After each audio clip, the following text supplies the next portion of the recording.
Yes, hello. Welcome back. I've got another little drawing here today. This is a mix of markers and colored pencils.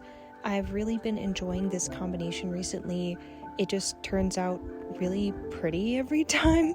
I love the layering aspect to it, so I wanted to continue my little nature fairy dragon project here, and this guy is a little oak leaf inspired one. Recently I went on a super long hike with my husband. We went up to the top of this mountain that in my area, and there were tons of these really pretty oak trees that were turning at that time, like their leaves are turning. The oak trees in the lower elevations don't do that, so these ones, they were a different shape of leaf, and they were turning color, they were dropping. I just thought it was super pretty because don't normally see that in my area. So it inspired that little one, and I tried to do the tail as the leaf itself, and then after I did the leaf tail, I thought it looked really cute, but I was like scared to move on to the rest of the dragon, so I started doing these little acorns as like an accent thing to have next to him. Because I just needed a break from coloring the actual dragon. I didn't really know where to go next with the actual body coloration and pattern and everything. I was feeling a little lost, so I did this as a little break.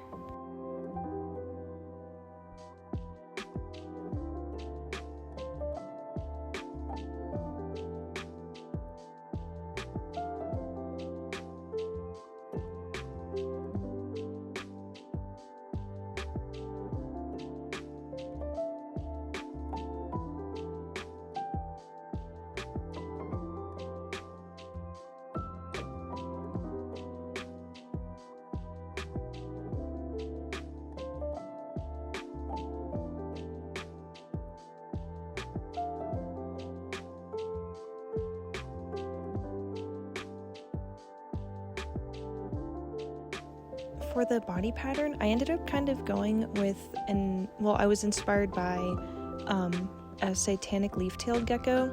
I know that sounds a little intense. I don't know why they're called satanic leaf-tailed geckos, but they are super awesome leaf mimics that are naturally occurring. If you haven't looked at them or looked them up before, I recommend it. I mean, they look insane. They look like a dragon themselves. So there was one that I looked at that had this kind of like stripy, really vibrant pattern, and I thought that it actually would work pretty well for this little guy. It did have these kind of like splotches on it of the more like brighter color peeking through the top color, so I attempted that. I definitely, at this point, I kind of started panicking internally because I was like, oh god, I ruined it. It's ugly, but I kept pushing forward, and I always say this, but I ended up really liking how it turned out. I just kind of, I have this issue with references where I will overuse a reference, and I don't really like break off and start to like rely on my creativity more than anything. So I was like, okay, I need to just stop looking at the reference, and I need to just kind of focus on my own thing, and that really helped me kind of get back into the groove of like what I actually wanted it to look like. And just it's an issue I have, overusing references.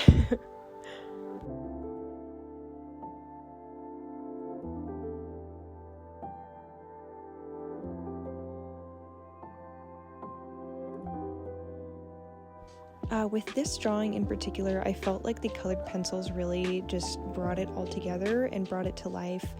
Without the colored pencils, it felt very just muted or something. Like there was very little depth, and the outline, it really needed that outline. I just struggle with drawing and having a finished piece without an outline. I like outlines. I'm an outline person, okay? Anyways, so yeah, the colored pencils I felt really kind of like saved it, brought it together. I really started to kind of feel good about it when I was doing the colored pencil work. It's very fun. The pencils I have are super buttery, and they layer very, very nicely over the markers. They just add such a depth to it that I don't think I could achieve with the markers themselves, and a level of detail as well.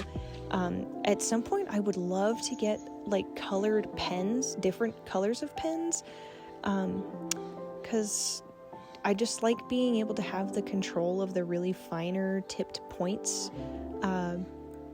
But my God, it's like, I feel like artists have this thing where they just have so much art supplies. They're like, oh, I need this one art supply for this one thing. And and the next thing you know, you have an entire cabinet, an entire shelf, an entire room full of art supplies. So, yeah, it's a slippery slope, you know? So I think just what I have now is working fine. That being said, I really want to try pan pastels at some point. Yeah. Also, if you hear a bunch of bird noises in the background, again, I am doing my recording in the mountains. There are tons of birds and turkeys chirping around me, and they're just going absolutely insane right now. So, yes, you might hear that.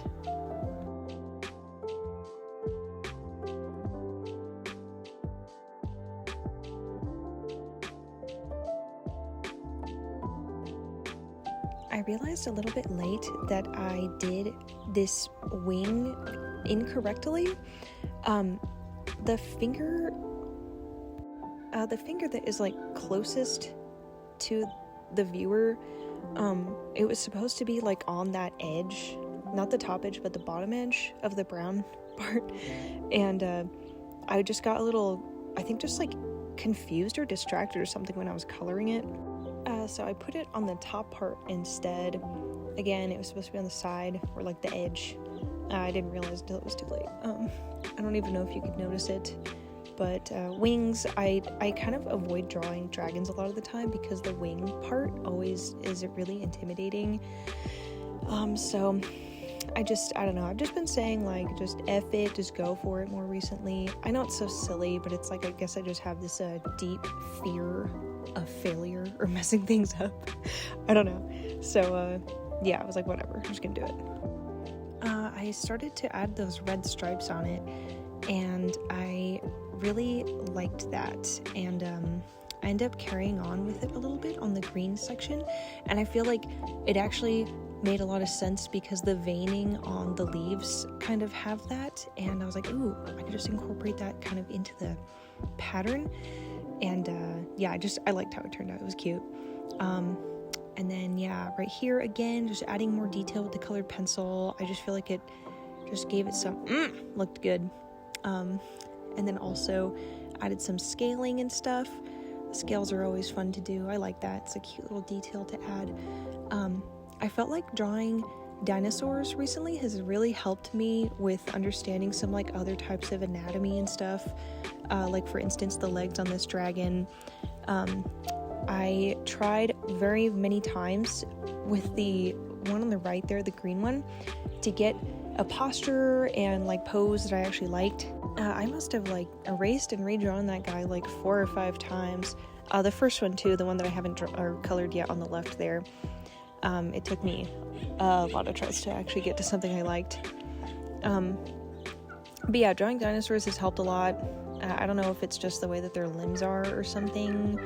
They're very lizard-like, but also like birds. I don't know, and horses obviously too has been cool, but horses are very horse-specific. I feel like birds and reptiles, you can kind of like branch out a little bit more and kind of get a better idea of like what other creatures' limbs might look like.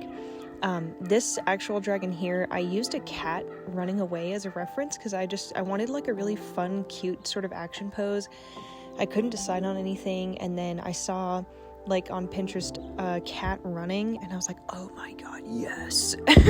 And in the photo, I couldn't see the other leg. I'm guessing that it was just hiked up really high behind the body. So I just did that with my little dragon here too. I feel like it's kind of missing something without the other leg, but I also was just like, I don't know. Like I was like, I'm over it. So he's missing his other leg, or it's hiding, whatever. Also, I wanted his eyes to be green. I thought it was a nice contrast, and also it would kind of match his tail a little bit more. The little green splotches on his tail and stripes. Yeah, I like how the eye turned out. I thought it was pretty darn cute.